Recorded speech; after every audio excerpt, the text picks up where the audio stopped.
여러분 안녕하십니까? 오늘이 2024년 8월 30일, 내일 모레면 이제 9월로 접어들죠. 9월 4일 날 평가원에서 출제를 하는 9월 모의고사를 올해 수험생들을 위해서 평가원에서 실시를 합니다. 제가 늘 말씀을 드리지만 9월 모의고사, 6월 모의고사는요, 평가원에서 올해 시험을 보는 수능생들의 수준을 이제 평가원에서 미리 파악을 해서 수능에서 여기서 맞춰서 내겠다 하는 뜻이죠. 뭐 이런 내용은 제 유튜브에 매년 보통 8월 초쯤 되면 모의고사 때문에 준비하지 말고 그냥 하던 대로 고3들은 준비를 해라 하는 이제 영상을 매번 올려서 올해는 뭐 안 올려도 되겠지 하고 있다가 곰곰이 생각을 이제 현재 상황이요. 올해 같은 수능 복잡한 상황이 없거든요. 이거는 한번 멘트를 해야 되겠다. 그래서 부랴부랴 지금 이 영상을 만들고 있습니다. 예년하고 올해 평가원 수능이 다른 점은요. 문제를 만들 때 여러분들이 지금 여태까지는 뭐 6월달 평가원 모의고사 봐서 알겠지만은 어떤 모의고사보다도 문제 하나하나의 완성도도 뛰어나고 일반 모의고사에 비하면요. 그리고 아이들이 시험을 치르는 시간까지 시수까지 다 조절을 해서 만든 거기 때문에 그나마 완성도가 뛰어난 걸 치르죠. 그런데 이 결과를 가지고 아이들이 어느 정도 성취도를 보였나 가지고 수능을 보게 되는데요. 올해는 예년과 다르게 의대 재수생들이 그러니까 현재 1, 2학년 의대 다니던 아이들 휴학을 하고 보는 애들이 이제 9월 모의고사에는 대거 들어올 겁니다. 그리고 그 위에 뭐 타과 애들도 예년 같지 않게 시험을 보는 애들이 늘어났어요. 그러면 그 아이들은 일단은 상위권 애들이에요. 과목별로 전부 다 어떤 수능을 보거나 모의고사를 보거나 1등급 이상의 성취도를 보였던 애들이 우르르 몰려 들어와서 보았을 때 평가원에서 잘못 판단을 하는 경우는 이런 경우예요. 6월보다는 아이들 점수가 올라갔네. 야, 이거 좀 쉽게 내면 안 될까? 이거부터요. 또 하나는 상위권이 갑자기 점수가 쑥 올라가 버렸잖아요. 그죠? 중하위권은 그대로 있어요. 상위권의 변별력을 좀 높여봐? 이랬을 때 여러분들이 늘 얘기하는 킬러 문제들이 대거 등장할 수도 있다. 어디에? 올해 수능 시험에. 그래서 일종의 카오스 같이 좀 혼란스럽습니다. 어쨌거나 그거는 이제 뒤에 문제고요. 아이들이 9월 모의고사를 잘 치르려면 제가 하라는 대로 진행하는 것이 가장 유리하니까요. 제 말을 잘 들으시고 제가 이렇게 방송을 해도 또 왜곡해서 듣거나 곡해를 하거나 또 비문학 언어를 잘 못 알아들으셔가지고 엉뚱한 결론을 얻어서 엉뚱하게 진행하는 분들도 꽤 많다. 그래서 제 영상은요, 제발 뭐 핸드폰으로 이렇게 듣지 마시고요, 컴퓨터로 좀 들으면서 정확하게 메모해가면서 듣는 게 좋습니다. 제가 그런 9월 평가원 모의고사를 어떻게 하라 하는데 뭐 똑똑히 꼼꼼히 들어라 이런 잔소리를 하게 된 이유는요, 그 사례를 한번 들어볼게요. 그러니까 비문학 독해를 여러분들이 어려워하잖아요. 어떻게 보면 아주 쉬운 건데 국어를 영어 비문 국어 그 비문학 독해를 국어에는 우리가 수업 시간에 배우는 게 문학하고 문법밖에 없고 나머지는 그냥 읽어서 터득하는 거예요. 그래서 비문학 문제가 국어를 제대로 우리말을 제대로 배워온 아이들은 비문학 독해가 제일 쉬운 문제죠. 문학하고 문법 몰라도 풀 수 있는 문제니까요. 제가 이 이야기를 꺼내는 거는요. 얼마 전에 제가 TV를 이렇게 보다 보니 요즘 청문회 이렇게 하잖아요. 그죠? 청문회를 하는데 뭐 재밌어요. 막 난리를 치고 막 하는데 듣다가 참 도대체 저 분들의 수준이 언어적인 능력 수준이 어느 정도인가 참 개탄을 하게 될 때가 있어요. 그래서 이게 구사하는 언어에 보면요. 별별 이야기 단어들이 많은데요. 얼마 전에 어느 분이 그러더라고요. 국회의원이 있죠. 우리나라 역사가 얼마나 오래됐는데 헌법 전문에도 유구한 역사와 전통에 빛나는 우리 대한민국인데 우리나라 역사가 그럼 1987년에 우리나라가 건립이 됐나요? 막 떠들더라고요. 좋아요.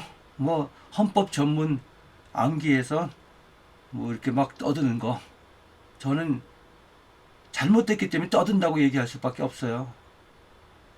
다른 뜻을 여러 가지가 뜻이 있죠. 뭐 씨부린다 뭐 그런 단어를 쓰고 싶을 정도로 좀 그렇더라고요. 그 점에 대해서 제가 어디 한번 헌법 전문을 갖다 놓고 한번 설명을 드릴게요. 한번 보세요. 자, 대한민국 헌법 전문 이렇게 나와 있어요. 근데 보니까 어이구 전부 다 한문이네. 거의 다. 우리말에는 이 한자어가 굉장히 많기 때문에요. 이 헌법이라는 거는요, 법이라는 거는 단어 하나하나가 잘못 해석하기 때문에, 그러니까 영어에 동음이의어라는 단어가 있잖아요. 마찬가지로 이걸 한문을 써놓지 않으면 명확하지가 않아요. 그런데 이게 제일 시작할 때 어떻게 되나 하면요. 유구한 역사와 전통에 빛나는 우리 대한국민은 이렇게 했어요. 이거요. 많이 헷갈리거든요. 유구한 우리나라 5천년 역사라 그러잖아요. 유구하다는 뜻은 아주 오래됐다는 그런 뜻이고요. 역사와 전통 다 그 전통이 빛나는 그것이 대한민국이라는 국가가 아니고 국민이라는 얘기예요. 대한민국이라는 국가의 국민은 유구한 역사와 전통에 빛난다. 그러니까 그렇지만 대한민국이라는 국가, 여기는 대한국민이라고 분명히 나와 있죠. 대한민국, 거꾸로 민국, 이거 두 자를 바꿔주면요. 이러면 앞뒤가 맞지 않는 얘기가 된다 이러는 거예요. 우리나라 역사는요. 헌법에 의해서 뭐 여기 뭐 3.1 운동을 불러불러 뭐 4.29 뭐 어쩌고 저쩌고 해서 1948년 7월 12일 날에 제정되고 8차에 걸쳐서 개정되고 뭐 이렇게 썼잖아요. 그죠? 자, 국가가 1948년에 헌법이 만들고 이제 국가로서 이제 틀이 잡혀서 출발을 하는데 여기다가 유구한 역사와 전통에 빛나는 우리 대한민국이라고 그랬으면 앞뒤가 맞지 않은 문장이 되겠죠. 자, 이해 가시나요? 자, 뭐 어쩌고 저쩌고 말들이 많은데 뭐 몇 년에 설립이 되고 이건 다 떠나서요. 헌법 전문, 대한민국 헌법 전문 대표 헌법 문장에 대해서 제가 간단히 설명을 드렸습니다. 보셨나요? 자, 이 대한민국에서 최소한도 대한민국에서 살아가려면요. 국어의 어휘 제대로 구사를 해야 돼요. 제대로. 그래서 지금 적어도 올해 수능을 보는 아이들은요. 국어에서 언어를 제대로 어휘를 구사할 줄 알아야지 비문학 독해가 쉽겠죠. 뭐 읽어보니 뭐 답, 간에 답이 다 있거든요. 그걸 못 찾아내요. 어쨌거나 이제 그런 상황에서 여러분들은 이제 첫 시간이 국어를 볼 거예요. 자, 지금부터 메모를 하세요. 우리가 11월 달에 11월 달에 수능을 보기 위한 마지막 문제로서 가장 완성도가 뛰어난 시험을 9월 모의고사라고 볼 거예요. 모든 전국의 학부모들은 기대를 하고 수능하고 똑같은 현상이니까 이 한 두 달 앞둔 이 시점에서 내 아이가 도대체 어느 정도 점수가 나올 거나 많이 궁금하실 거잖아요. 그렇지만요, 시험이 끝난 뒤에 그 두 달 동안 어떻게 공부하느냐에 따라 크게 달라지는 게 있거든요. 점수에 자꾸 매몰돼 가지고 거기에 들어가기 시작하면 나머지 두 달도 망치게 되는 거예요. 그래서 최소한도 아이들이 9월 모의고사를 보고 그 결과를 잘 분석해서 나머지 두 달을 어떻게 하느냐에 따라서 대박이 나느냐 쪽박을 차느냐 이런 중요한 순간이기도 해요. 그럼 9월 모의고사를 수능하고 똑같은 환경, 똑같은 마음 자세, 똑같은 시간 관리, 그리고 똑같은 조건으로 보는 게 중요하고요.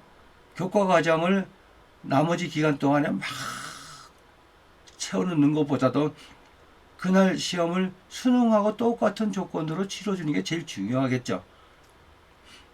그래서 내일 수능이다 이러면 그 시간 관리하고 수면 관리하고 떨지 않고 제대로 아침에 8시 40분부터 저녁 5시까지 긴 시간을 어떻게 집중해서 한 문제도 에러가 없이 잘 치르느냐, 이 제일 중요한 테스트지. 내가 교과 과정을 얼마나 내 머릿속에 있느냐, 이건 두 번째 문제예요. 그래서 나머지 기간 동안 어느 정도 내가 어느 부분을 개선을 하면은 어느 정도 점수가 올라갈 수 있다 하는 그런 이야기를 지금부터 해드릴 겁니다. 자, 아침에 6시에 일어나서 샤워를 하고 그 다음에 영어 수능 완성에 있는 1회 분의 첫 번째 등장하는 영어 듣기 평가 정도 해서 집중력을 깨워놓고 학교를 가서 첫 시간에 국어를 보잖아요. 구체적인 그 요령은 이제 수능을 전후해서 또 올리겠지만요. 일반적으로 국어 시간이 끝나면 나머지 텀 그 시간에 막 답지가 떠 있으니까 보고 뭐 답 맞추고 난리를 펴요.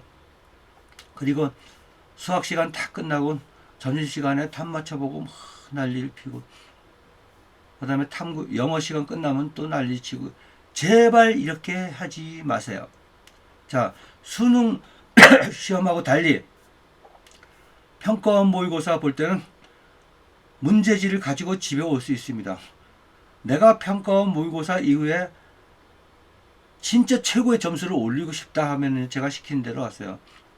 시험을 치르고, 자, 첫 번째 시험을 치를 때 절대로 문제를 찍지 마라. 자, 문제를 찍었을 때는요, 전 과목에서 그 오지선다형이니까 기본적으로 자기가 찍은 점수가 전체가 100점이면요 25점은 자기의 실력에서 점수가 올라가겠죠. 이게 허수의 점수입니다. 그래서 막 9월 모의고사를 보고 몇 개 틀렸니 막 이러고 막 난리를 치고 보니 답 맞춰보니까 전체에서 3개 틀렸네. 괜찮네. 하지만은 그 안에는 자기가 이게 답이라고 확신을 하지 못하고 나머지 선지가 이렇게 되니까 이거 빼고 저거 빼고 하니까 이거 같아 하고 찍은 게 꽤 될 거예요. 거기에 100점이라면 25점이 이건 확률로 나오는 거잖아요. 20점. 5문제 중에 맞아서 맞는 게 20점을 업 받은 점수가 내 수능 점수라 하고 찍은 것도 맞았네 기분 좋아 이럴 때가 아니란 얘기예요. 그래서 시험 칠 때는 절대로 헷갈리는 거는 별표를 하고 나중에 답지에는 뭐 마킹을 하든 그등 두 번째 문제고요. 답지에 체크를 하라는 얘기예요. 그리고 못 푼 문제 풀려고 노력은 해봤지만은 뭐 답 엉터리로 어쨌든 올렸지만은 그 문제는 다 체크하라는 얘기예요. 국어 끝나면 절대로 답 맞춰보지 마세요. 이거 답 맞추는 순간에요. 자기한테 유리하게 자기 현재의 수준을 정확히 판단을 하는데 에러가 나기 시작합니다. 그걸 못해요. 자, 수학이 끝나면은요. 그대로 문제 답지에는 찍되 문제지에는 찍지 말고 그대로 못 푸는 건 못 푸는 대로 그대로 가지고 영어도 마찬가지고 탐구도 마찬가지고 그대로 가지고 문제지를 가지고 오는데 재학생 같은 경우는 뭐 학교에서 야 가채점 내 막 난리 칠 거예요. 그럼 뭐 적당히 자기가 예측하는 점수 찍어내고요. 답을 맞춰보지 말고 그 시험 쳤던 그 상황에 현장 상황에 시험지를 그대로 가지고 오란 얘기예요. 이해 가시죠? 그 다음에 집에 온다며요. 집에 와서 답 맞춰보라는 얘기 아니에요. 자기가 별표 해놓고 못 풀었던 거 X표 해놨던 문제를 다시 풀어보라는 얘기예요. 다시 꼼꼼히. 그래도 안 풀리는 문제는요. 자기가 봤던 과목별 교과서든 기본 참고서든 메가스터디 이투스 교재든 대성원 교재든 교재를 보고 다시 한번 풀어보라는 얘기예요.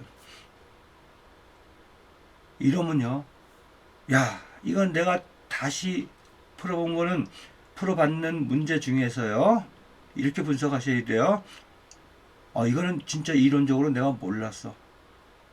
그 부분을 지금부터 다시 공부하면 돼요. 이해 가시죠? 그리고요.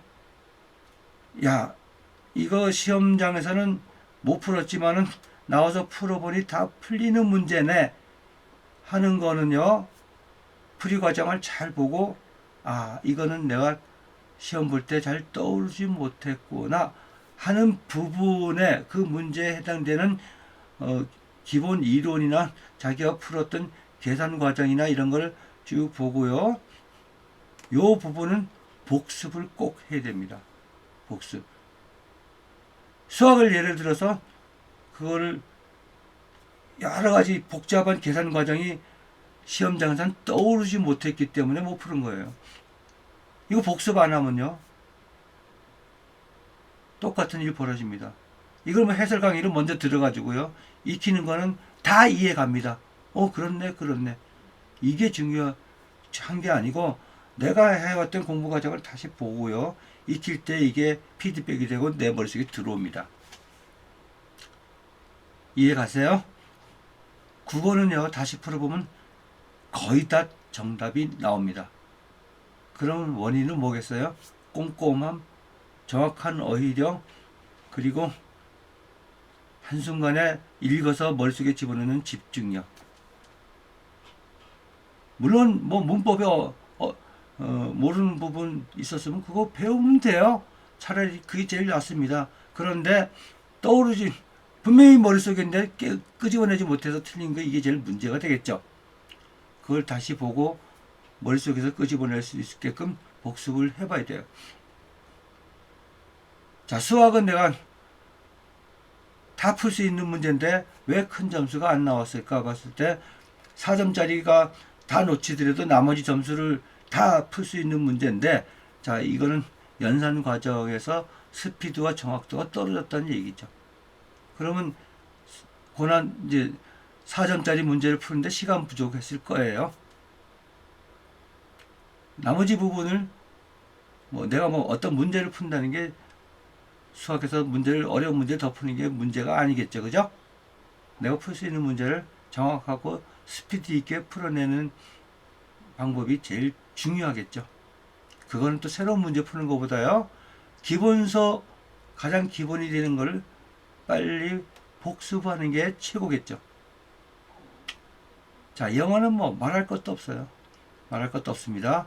같은 방법으로 검증해지고 탐구도 말할 거 없습니다.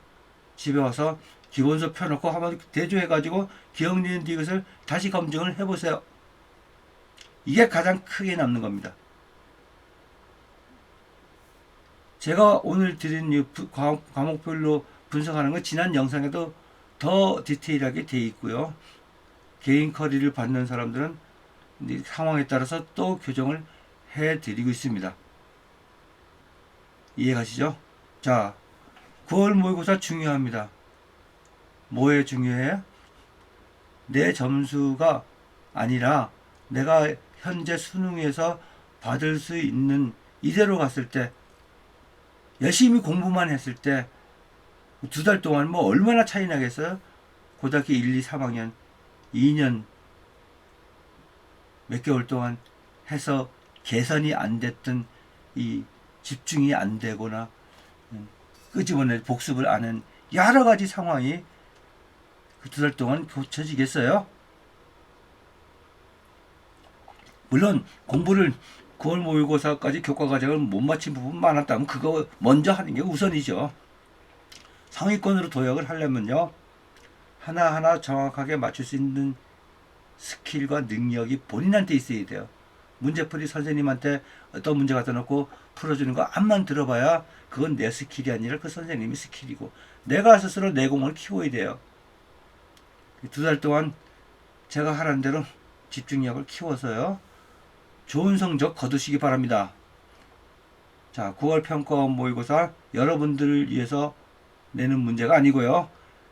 여러분들의 수준을 파악하기 위해서 그래서 여러분들 수준에 맞게 잘 1, 2, 3, 4등급이 무난히 이루어지게끔 하기 위해서 문제를 만들기 위해서 여러분들을 이렇게 현재 수준을 테스트 해보는 거예요.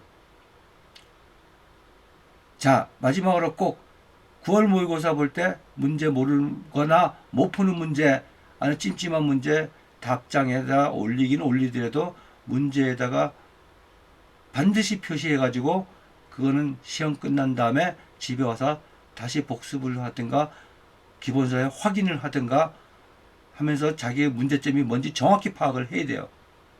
앞으로 공부해서 얻을 점수에 이 부분을 해결하면은 어디까지 점수가 오를 것인가 그것을 판단할 수 있습니다. 뭐 그런 그 비법은 상황 개인적인 상황이라서 다 다르기 때문에요. 일단 제가 유튜브에서 여러 가지로 이야기했던 걸 잘 감안해서 대책을 마련하시면 되고요. 이 방송을 듣고 있는 고1, 고2 학생들은요. 그건 나중에 뭐 컨설팅을 받든가 그러면 됩니다. 자, 일단은 체력 관리 잘 해가지고요. 수능하고 똑같은 환경을 마련해서 똑같은 조건으로 시험 잘 치르시고 잘 끝나서 분석하시고 집에 와서 결론을 내리시고요. 앞으로 2달 뒤에 있을 수능에 만전을 기하시기 바랍니다. 대단히 감사합니다.